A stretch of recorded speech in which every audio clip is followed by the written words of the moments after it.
Olá! Que bom ter vocês conosco. Nós somos uma IA desenvolvida pelo site Ponto Geek. Curadoria de conteúdo humana por Gordo Geek. Eu sou o Eduardo. E eu sou a Jéssica. Bem-vindos à nossa análise de hoje. Vamos começar, então. A primeira fonte é a Carolina Cruz, lá do Mobile Time. Ela tá falando do Pix automático. Parece que o Banco Central deu uma mexida nas regras, né? Focando mais em segurança. Exatamente. Publicaram a resolução nova, a BCB número 401, e olha, já tá para entrar em vigor, dia 16 de junho agora. A grande sacada é criar uma opção para o débito automático tradicional, sabe? É, tipo uma modernização do débito automático. Isso. Só que com menos burocracia e o Sim. principal, dando mais controle para quem está pagando. O usuário tem mais poder na mão, mais transparência para saber o que está sendo debitado e quando. Entendi. Mais controle é sempre bom. E para as empresas que querem, sei lá, oferecer esse Pix automático, tem algum filtro? Não pode ser qualquer um, imagino. Não, bem pensado. Para poder oferecer, a empresa precisa, primeiro, ter um CNPJ ativo, regularizado, por pelo menos 6 meses. E claro, o histórico tem que ser limpo. Limpo como... Sem indícios de fraude, sem rolos anteriores. O Banco Central vai fazer essa checagem para garantir que só a empresa séria entre na jogada. E tem outra coisa nessa resolução. O quê? Eles aproveitaram para unificar também as regras do Pix por aproximação, aquele que usa NFC, sabe? Igual o cartão. Definiram limites, padrões técnicos, para garantir que funcione bem e com segurança em qualquer lugar. Tudo na mesma resolução. Legal essa organização. Mas falando em padrões, que nem sempre funcionam como deveriam, a gente tem o Robert Triggs e C. Scott Brown, da Android Authority. Eles escreveram sobre a frustração que virou o USB-C. Era para ser tão simples, né? Um cabo para tudo. Ah, o USB-C. A promessa era linda mesmo. Um conector único, reversível, que servia para dados e para carregar rápido. Mas a realidade, nossa, Virou um verdadeiro emaranhado. um caos, né? Total.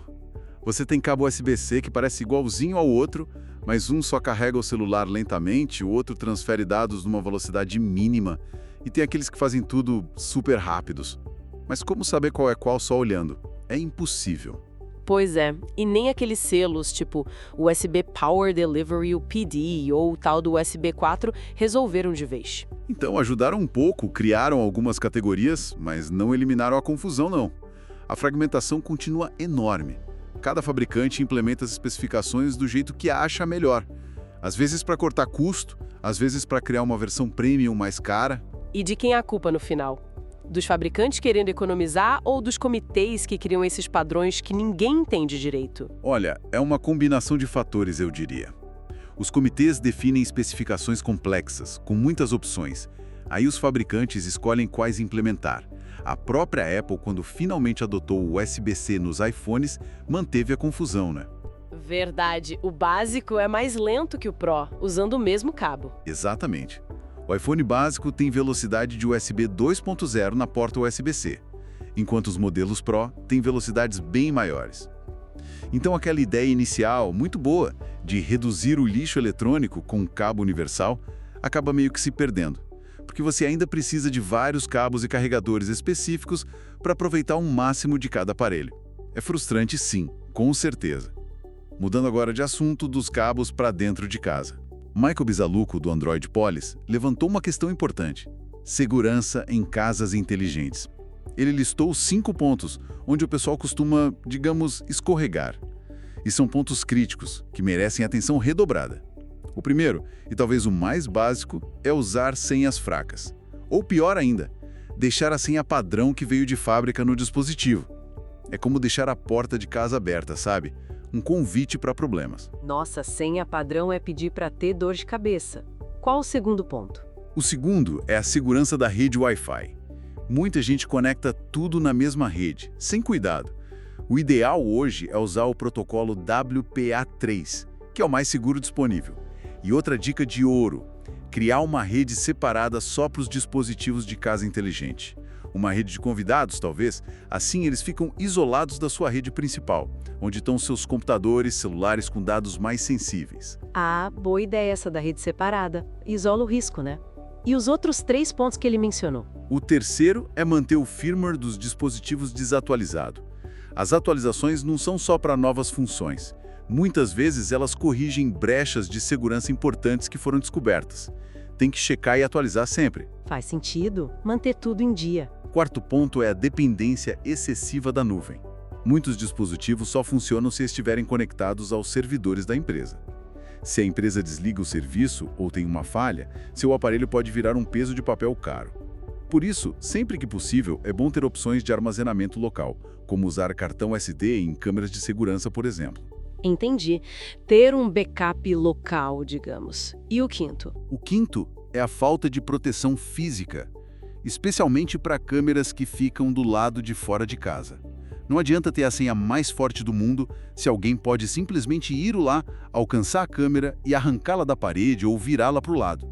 Além disso, claro, usar a autenticação de 2 fatores, o 2FA, sempre que o dispositivo oferecer, e preferir marcas conhecidas com boa reputação em segurança também ajuda bastante a minimizar os riscos. Excelentes dicas. Agora, saindo um pouco da segurança e entrando mais na área de criação de conteúdo ou até mesmo entretenimento.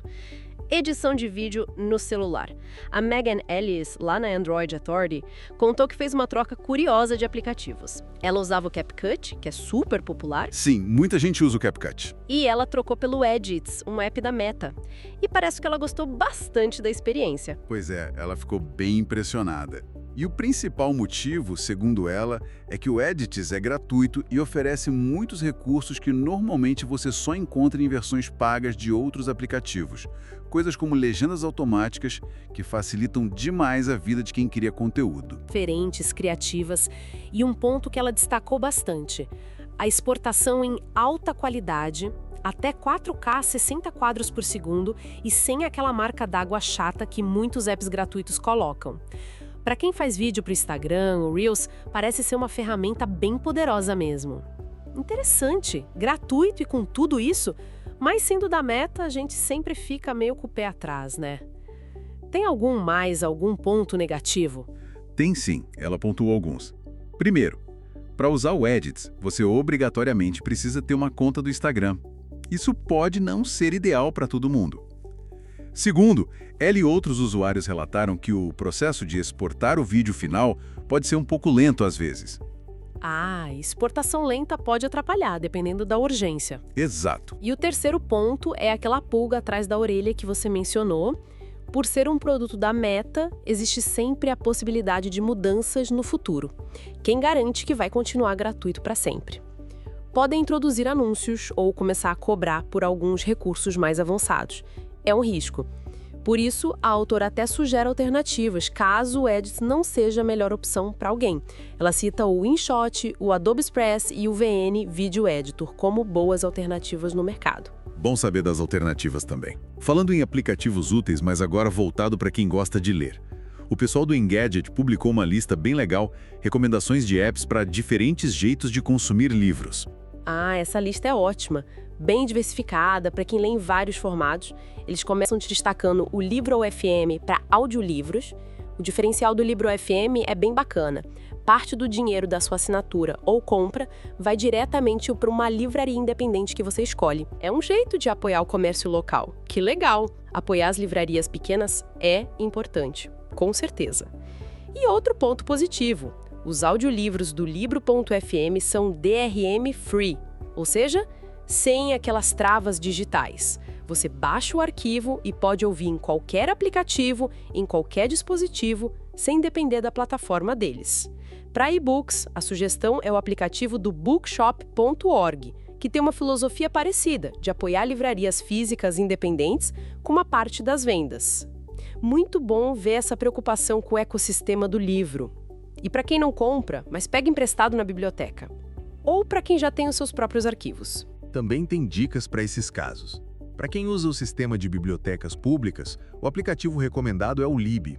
Ele se integra com o acervo de milhares de bibliotecas pelo mundo e aqui no Brasil também funciona com várias. Dá para pegar emprestado e-books e até revistas digitais, tudo de graça, com seu cartão da biblioteca. Lib, anotado. e para ler arquivos que a pessoa já tem no celular ou tablet. Se você tem seus próprios arquivos, tipo em formato EPUB, MOB, PDF, no Android, a recomendação deles é o Moon Plus Reader. É um aplicativo super completo, cheio de opções de customização para deixar a leitura do jeito que você gosta. Fonte, tamanho, cor de fundo, margens. E para quem gosta não só de ler, mas de organizar as leituras, fazer anotações, ver estatísticas, tipo um diário de leitura digital. Exato. Eles sugerem o The Story Graph. É uma alternativa interessante ao Goodreads, mas focada em te dar dados e gráficos sobre seus hábitos de leitura, gêneros preferidos, ritmo de leitura, etc. E com uma parte de rede social menos intensa, para quem prefere algo mais pessoal. Bem variado mesmo. Agora, vamos para um tema um pouco mais, digamos, filosófico, mas muito atual. Adam Kucharski, que é professor e especialista em modelagem matemática de doenças infecciosas, um cara que entende de incerteza, compartilhou 5 lições importantes. Isso foi via Next Big Idea Club, na Fast Company. As lições são sobre como buscar a verdade num mundo tão cheio de ruído e informação duvidosa. É uma reflexão super necessária hoje em dia. A primeira lição que o Kucharski traz é: tome muito cuidado com aquilo que parece autoevidente. Muitas crenças que a gente tem como certas, como óbvias, na verdade não aguentam uma análise mais profunda, mais crítica. É preciso questionar até o que parece básico, desconfiar do óbvio. Interessante? Qual a segunda lição? A segunda é que encontrar a prova de algo raramente é um processo simples de sim ou não. Exige um equilíbrio muito delicado. Você precisa, por um lado, acreditar no que os dados, as evidências estão te mostrando, mas, ao mesmo tempo, manter um ceticismo saudável. Questionar a fonte da informação, o método usado para chegar naquela conclusão, se não há outras explicações possíveis. É uma dança entre crer e duvidar. Uma dança, boa metáfora. E as outras lições? Parecem muito ligadas ao método científico, mas imagino que sirvam para a vida cotidiana também, né? Totalmente aplicáveis. A terceira lição é justamente reconhecer que, na prática, muitas das nossas decisões do dia a dia, mesmo as mais importantes, são baseadas em evidências que são, na verdade, bem fracas ou incompletas. Frequentemente, o melhor que a gente consegue fazer não é escolher a opção que temos certeza absoluta que é a certa, mas sim aquela que parece a menos improvável de dar errado. Entendi. Escolher o menos pior com base no que se sabe. Isso. A quarta lição é um clássico da estatística e da ciência, mas que vale para tudo. É muito mais fácil prever o que vai acontecer se nada mudar do que realmente intervir e conseguir mudar o curso dos eventos. E aqui entra aquela máxima: correlação não implica causalidade. Só porque duas coisas acontecem juntas não quer dizer que uma causou a outra. Identificar a causa real para poder agir é bem mais difícil. Verdade. E a quinta e última lição dele? A quinta é sobre o impacto da tecnologia. Ele destaca que as ferramentas que temos hoje, especialmente a inteligência artificial e o poder de processamento dos computadores, estão mudando fundamentalmente a nossa própria ideia do que significa provar alguma coisa. O que consideramos uma evidência forte hoje pode ser diferente do que era há 20 anos, e provavelmente será diferente daqui a 20 anos. A tecnologia redefine os limites da prova. Bem profundo isso. Voltando agora para o cenário mais específico do Brasil e falando de tecnologia que conecta coisas, temos o Rafael Bucco, do Telesíntese. Ele está falando sobre um avanço do eSIM e também dos chips multioperadora, especialmente para a internet das coisas, a famosa IoT. Isso mesmo. O eSIM, que é aquele chip que já vem embutido em alguns aparelhos como celulares e smartwatches, e também os chips físicos, que têm a capacidade de se conectar a redes de diferentes operadoras, às vezes chamados de multi-MSI, estão ganhando muito espaço, principalmente no mundo corporativo, para aplicações de IoT. IoT tipo o quê, por exemplo? Pense em rastreadores de frota de caminhões, máquinas de cartão de crédito e débito, aquelas que a gente usa todo dia. As maquininhas, o POS? Exato, as maquininhas de POS, Point of Sale. Mas também medidores inteligentes de água, luz, gás, equipamentos de segurança monitorados remotamente, sensores na agricultura, qualquer coisa que precise estar conectada à internet para funcionar ou enviar dados, sabe? A conexão constante é crucial para esses serviços. E qual a grande vantagem de usar um eSIM ou um chip desses que troca de operadora sozinho?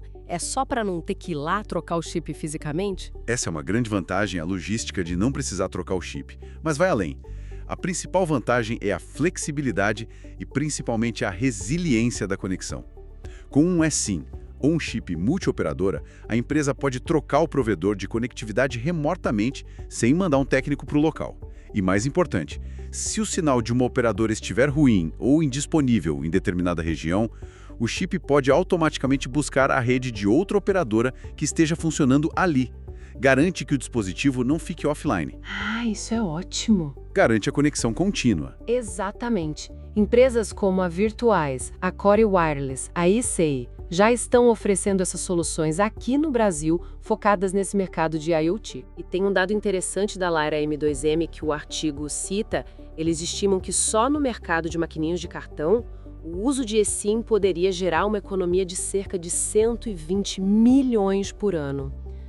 Nossa, 120 milhões só de economia com logística de troca de chip. Só com a eliminação dos custos de envio, visita técnica, gerenciamento desses chips físicos, é um impacto financeiro bem considerável, mostrando como essa tecnologia está avançando rápido nessa área. Impressionante. Mas agora, infelizmente, a gente precisa mudar para uma notícia bem mais pesada. Um alerta sério. Vem de André Luiz Dias Gonçalves no Tecmundo. Envolve um crime grave que aconteceu num ambiente online. Sim, é uma notícia bastante perturbadora e que serve de alerta. Trata-se de um caso que ocorreu no Piauí, onde um adolescente de apenas 15 anos foi apreendido.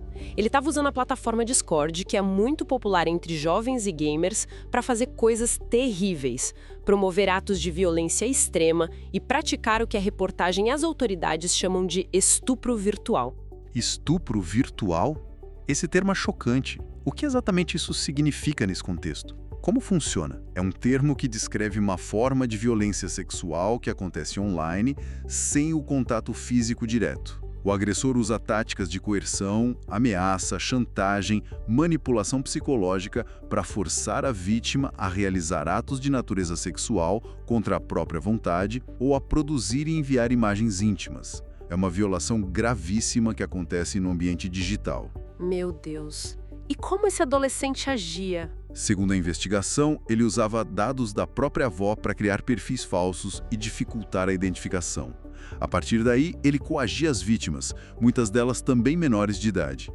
Ele as forçava a cometer atos violentos, coisas horríveis como automutilação, agressão contra irmãos mais novos e até crueldade contra animais de estimação. Que horror! E ele exigia provas disso. Sim, essa era a parte mais perversa. Ele exigia que as vítimas gravassem esses atos e enviassem os vídeos para ele. Tudo sob a ameaça de expor informações pessoais das vítimas ou de vazar as próprias imagens íntimas que ele eventualmente já tinha obtido delas por chantagem. É uma forma de controle, de abuso psicológico e sexual extremamente grave. As autoridades destacam que isso é crime, previsto em lei e frequentemente está ligado a outras práticas criminosas online, como o stalking digital ou a perseguição incessante. É um alerta muito sério sobre os perigos que podem existir nessas plataformas online e a importância da supervisão e do diálogo. Pesadíssimo mesmo. Que essa situação horrível sirva de alerta para pais, responsáveis e para as próprias plataformas, mudando completamente o rumo da conversa para algo que felizmente aponta para um futuro talvez mais positivo. Joshua Hawkins, do BGR, traz uma notícia sobre carros elétricos, mas com uma autonomia que parece coisa de ficção científica. Pois é, imagina só, um carro elétrico capaz de rodar quase 5.000 quilômetros com uma única carga de bateria. Parece sonho, né? Mas pesquisadores lá da Coreia do Sul podem ter encontrado um caminho promissor para chegar perto disso. O segredo, como sempre nos elétricos, está na bateria. Mais especificamente no material usado no ânodo da bateria de íon lítio. E qual é o material mágico dessa vez? É o silício. O silício não é exatamente uma novidade. Já se sabe há tempos que ele tem um potencial enorme para armazenar energia. A capacidade teórica dele é até 10 vezes maior que a do grafite, que é o material mais usado nos ânodos das baterias hoje. 10 vezes mais, uau, mas se ele é tão bom, por que já não estão usando em tudo? Deve ter algum problema. Exatamente. O grande desafio do silício é que ele incha, e muito. Quando a bateria é carregada, o silício absorve os íons de lítio e expande de volume drasticamente. Depois, quando a bateria descarrega, ele encolhe. Esse ciclo de inchar e encolher acaba trincando e destruindo a estrutura interna do ânodo muito rapidamente, e a bateria perde a capacidade, morre em poucos ciclos. Ah, entendi. Ele guarda muita energia, mas não aguenta o tranco, digamos. Isso. A grande novidade é que esses pesquisadores sul-coreanos parecem ter encontrado uma solução engenhosa para controlar esse inchaço. Eles desenvolveram um método usando um material poroso especial e um tipo diferente de eletrólito líquido dentro da bateria. Essa combinação consegue acomodar a expansão do silício sem quebrar tudo. E funcionou nos testes? Aparentemente sim. Nos testes de laboratório, eles conseguiram criar baterias com ânodos de silício que mantiveram a alta capacidade de energia por muitos ciclos de carga e descarga. Agora, o próximo passo, e o mais difícil, é ver se essa tecnologia pode ser produzida em larga escala, a um custo viável. Se conseguirem, nossa, seria uma revolução. Acabaria de vez com a tal ansiedade de autonomia, aquele medo de ficar sem bateria, que ainda é um dos maiores obstáculos para muita gente adotar o carro elétrico. Imagina só, carregar o carro uma vez por mês, talvez. Seria realmente incrível. Tomara que dê certo. E para a gente fechar essa nossa rodada de hoje, vamos falar de saúde. Leandro Costa Crisculo, lá no Olhar Digital, escreveu sobre um tema que afeta absolutamente todo mundo: a importância de cuidar do nosso intestino. E não é só pela digestão, né? De jeito nenhum. O artigo reforça uma ideia que a ciência tem comprovado cada vez mais. A saúde do nosso intestino tem um impacto gigantesco na nossa saúde como um todo.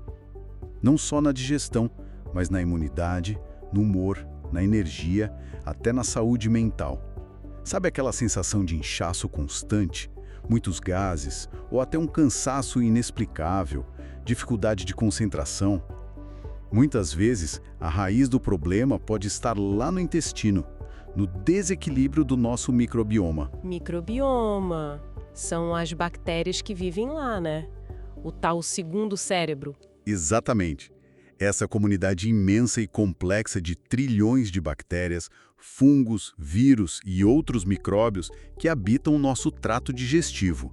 Quando essa comunidade está em equilíbrio, com predominância das bactérias boas, ela nos ajuda a digerir alimentos, a produzir vitaminas, a treinar nosso sistema imunológico e até a produzir neurotransmissores que afetam o nosso humor, como a serotonina.